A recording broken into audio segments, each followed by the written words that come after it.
জেবিসিতা আমাদের শ্যাম ভাই তিনি কিন্তু আর এই পৃথিবীতে নাই।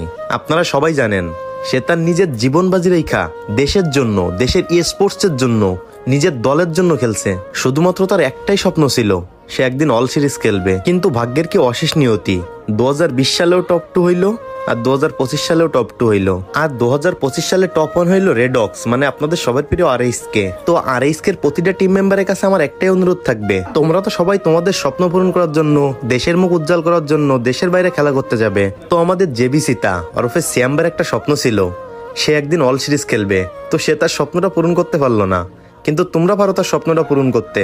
তোমরা তার একটা জার্সি বা তার একটা লোগো তোমাদের গেঞ্জিতে লাগায় খেলতে পারো। সে তো বেঁচে থাকা অবস্থায় তার শখটা, তার আশাটা সে পূর্ণ করতে পারলো না। এখন তোমাদের কাছেই তার আশা, শখ সবকিছু রয়েছে। সে মরে যাবার পর হইলেও তার শখটা, আশাটা তোমরা পূর্ণ করো। আর হ্যাঁ, এতে করে বিশ্বের স্পোর্টস কমিউনিটি সবাই জানবে বাংলাদেশে একটা চিতা ছিল যে কিনা নিজের দেশের জন্য, নিজের দেশের স্পোর্টসের জন্য নিজের জীবন বাজি রেখে খেলছে।